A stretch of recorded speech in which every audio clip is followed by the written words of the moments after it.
ታቦት እስቲ ትንሽ ንገረኝ። ግን በጣም ማወቅ የምፈልገው ነገር ነው። እስቲ ትንሽ ስለ ታቦት አጫውተኝ እስቲ። ታቦቱን የሚቀርጸው ሰው ነው። ቀርጾ ከጨረሰ በኋላ ግን ታቦት አይሆንም። ታቦትን ታቦት የሚያሰኙ ሶስት ቁም ነገሮች የግድ መኖር አለባቸው። አሁን አልፋና ኦሜጋ ስለተጻፈበት ነው የምንሰግድለት ስንል አንድ ሰው መከራከር ካማረው እኔ ደብተሬ ላይ አልፋና ኦሜጋ ብዬ ብጽፍልህ የኔ ደብተር ታቦት ነው ወይ ሊለኝ ይችላል። አላል እንደዛማ ከሆነ አልፋና ኦሜጋ መጽሐፍ ቅዱስ ላይ ተጽፏል እኮ እሱን ዝም ብለን ታቦት ነው ብለን ለምን አናከብረው? ግድ ካልሆነ ዮሐንስ ወንጌልን ወይም የወንጌሉን ቅጠል ቅዳሴ ይደረግበታል ያልነው ኤክሰፕሽናል ነው እንጂ እንደ ታቦት አይደለም። ታዲያ እንዴት ነው? ስሙ ብቻ ነው ወይ? አይደለም። ታቦትን የምናከብርበት ሶስት ምክንያት አለ። የመጀመሪያው ቅባሜሮን ይቀባል፣ ይታተማል። ጳጳሱ መጥቶ ጸሎት ላይ ለታቦት በታቦት ላይ የሚጸለይ ጸሎት ብሎ ጸልዮ ጌታዬ መድኃኒቴ ኢየሱስ ክርስቶስ ሆይ በጸሎታ ሐሙስ መስዋዕት አቅርበ እንካችሁ ስጋችሁ ብሉ፣ ስጋዬ ነው ብሉ፣ ደሜን ጠጡ ብለ እንደሰጣቸው ይህንን ስጋ እንደምን የምንፈትትበትን ታቦት መንፈስን አሳድርበት፣ ባርከው፣ ቀድሰው ብሎ የሚጸልይበት ጸሎት ላይ ለታቦት ወይም ጸሎት በእንተ ቡራኬ ታቦታት የሚል መጽሐፍ አለ። ያንን ኤጲስቆጶሱ ይጸልይበታል።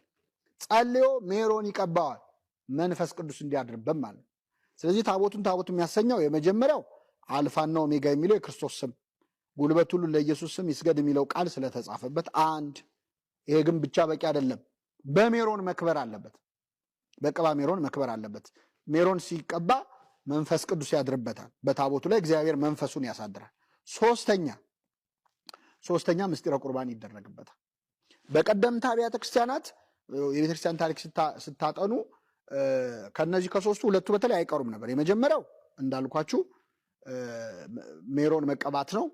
ሁለተኛው ቅዳሴ ማድረግ። ሶስተኛ በእኛ ትራዲሽን ሌሎች የሚያደርጉት የሰማዕታትን አጽም ከመንበሩ ስር ያስቀምጣሉ። ስለዚህ በቅዱሳን አጽምም በዛ ላይ መስዋዕት ማድረግ የተለመደ ነበረ፣ ይሰዋ ነበር። ስለዚህ ታቦቱ የሚባለው ጸሎቱ ተደርጎበት ሜሮን ተቀብቶ የተጻፈው ቃል ሲደመር ቅባ ሜሮን ጸጋ መንፈስ ቅዱስ፣ ሶስተኛ ስጋው ደግሞ ሲፈተትበት ያኔ ሙሉ በሙሉ ታቦት ይሆናል። እግዚአብሔር መንፈሱን በዛ ላይ ያሳድራል። ለምናከብረውን አክብሮት ሁሉ ለማሳየት ምክንያት እናገኛለን ማለት ነው። ከዛ ውጭ ግን ታቦት ዝም ብሎ ስለተቀረጸ ታቦት አይሆንም። ለምሳሌ ታቦት ተሰረቀ ሊባል ይችላል፣ ልትሰሙ ትችላላችሁ። ተሸጠ፣ ታቦት ብዙ ገንዘብ ተሸጠ። በተለይ አውሮፓውያኑ ለጦርነት በመጡ ቁጥር አሳደ የሰበሰቡት ታቦታትን በጣም በብዛት አሁንም ድረስ በጣም ብዙ በሺህ የሚቆጠሩ ታቦታት አሉ። እነሱ እጅ ሲገቡ ታቦት እየዞረ ነው በየቦታው ማለት ነው። ሲጀመር አይደለም አሁን በብሉይ ኪዳንም ታቦት ተሰርቆ ተግዞ ያውቃል። ታቦት ለምን ይሸጣል? ለምን ኃይል የለውም የሚሉ ሰዎች ክርስቶስስ ተሸጦ የለ ወይ? ታቦቱን እኮ የምናከብረው ስጋና ደሙ ስለተፈተተበት ነው። ታቦቱ ላይ ስጋና ደሙ የተፈተተው ክርስቶስስ ተሸጦ የለ ወይ? ኃይል የለውም ሊባል ይችላል? አይችልም። ስለዚህ ታቦቱ ሊሰረቅ ይችላል። ግን የሚገርማችሁ ታቦት በተሰረቀ እና ሊነካው የማይገባ ሰው በነካው ሰዓት እግዚአብሔር መንፈሱን ከታቦቱ ላይ ያነሳ። ለእመተ ሰብረ ታቦት በተሰበረ ጊዜ አለዚያም ደግሞ ከቦታ ቦታ በተወሰደ ጊዜ መነሳ። ለምሳሌ በታቦቱ ላይ ቢያንስ ሁለት በኋላ አነሳዋለሁ መንበረ ታቦቱ የማይንቀሳቀስ ታቦት ሊቀመጥበት ይገባል። በዚያ ላይ ደግሞ የሚንቀሳቀስ ታቦት ፐርማነንት አልተር እና ፖርተብል አልተር የሚሉት ሌሎች። እኛ ደግሞ ምስዋኡ ቋሚ መንበረ ታቦቱ አለ፣ በሱ ላይ ደግሞ ታቦት ይደረጋል። የማይንቀሳቀሰውን ታቦት ሰው ባንቀሳቀሰው ጊዜ አለዚያም ቢሰበር ይቀድሱት ይላል። ድጋሚ ሜሮን ቀብተው ጸሎት ላይ ለታቦት አድርገው ኤጲስቆጶሳቱ ታቦቱን ይባርኩታል። ከዛ በኋላ ነው አገልግሎት መስጠት የሚችለው። ስለዚህ ታቦቱን ታቦት የሚያሰኘው እነዚህ ሶስት ቁም ነገሮች ነው።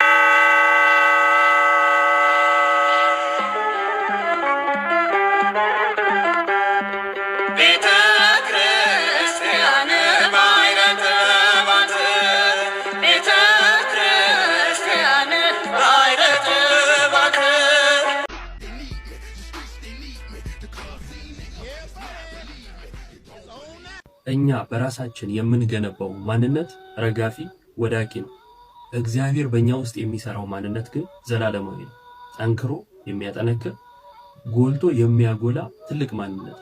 እግዚአብሔርን ማስቀደም ከሁሉ በፊት የተሻለ ነው። ትልቅ ትምህርት የምንወስድበት ቪዲዮ ነው። ተመልከቱት።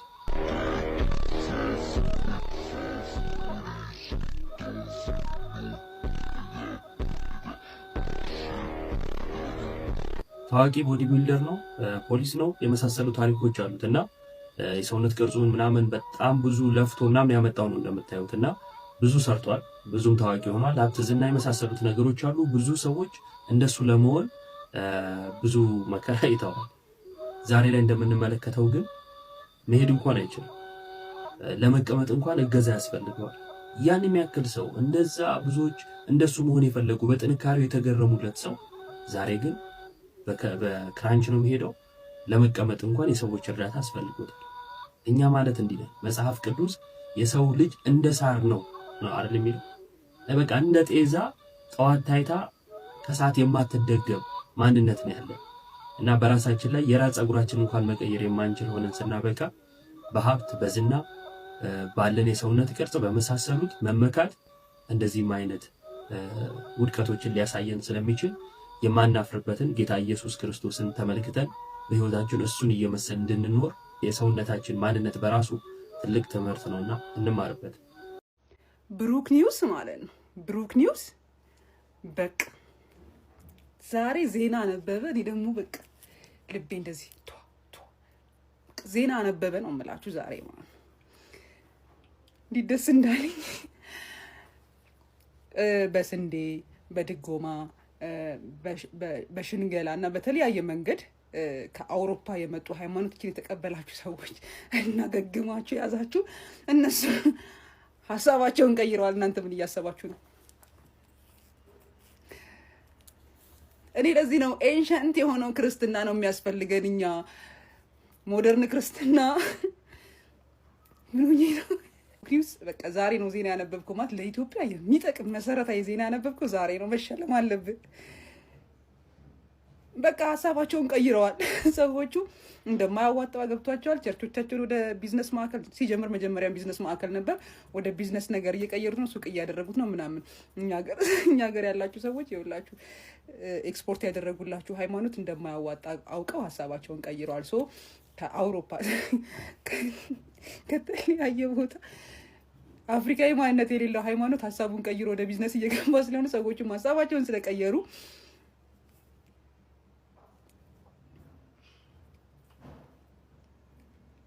ማለት የሰበኳችሁ መንግስተ ሰማያት ማለት ነው ገነት ምናምን ሀሳብ እንደማያወጣን ገብቷቸው ትተውታልና እናንተም ሀሳባችሁን አሳውቁን እስቲ እንድንገፋበት። ኤኒዌይ ዜና ነው የምትወዱት። ኤንሸንት ክርስትና ያስፈልጋል ያልኩት አሁን ነው። ይገባችኋል ደስ እንዳለኝ። በአውሮፓ የክርስትና ሃይማኖት ተከታዮች ቁጥር በእጅጉ እየቀነሰ ነው ተባለ። በእኛስ ሀገር በዚህ ሰዓትም ጥብቅ የተባለ መረጃ ተሰምቷል። እንደ መረጃው ከሆነም በአውሮፓ አብዛኛው ሰው ከክርስትና እየወጣ ሲሆንም አብያተ ክርስቲያናት ወደ ንግድ ማዕከልነትም እየተቀየሩ ይገኛሉ የተባለው። ይህ ነገር ወደኛ ሀገር እንዳይመጣስ ምን ማድረግ አለብንም? የጀርመኑ የዜና ወኪል ዶይቼ ቬሌ የጀርመን አብያተ ክርስቲያናትን ሁኔታ አስመልክቶ ይዞት የወጣው መረጃ እጅግ አስገራሚ ነው። የጀርመን አብያተ ክርስቲያናት ባዶና ኦና የሆኑ መምጣታቸውን ተከትሎ ወደ ንግድ ማዕከልነትም እየተቀየሩ መሆኑን በሰፊው ዘገባው አመልክቷል። እንደ ዶይቼ ቬሌ ዘገባ ከሆነ ታዲያ 69 በመቶ ክርስቲያን የነበረው የጀርመን ሕዝብ አሁን 45 በመቶ ብቻ ቀርቷል። በየዓመቱ በሚሊዮን የሚቆጠሩ ጀርመናውያን ክርስትናን እየለቀቁ ሲሆንም ወደ አብያተ ክርስቲያናት የሚሄዱ አዛውንቶችም እየሞቱ ስለሆነ ቤተክርስቲያኖቹ ባዶ ለመሆን ተገደዋል የተባለው።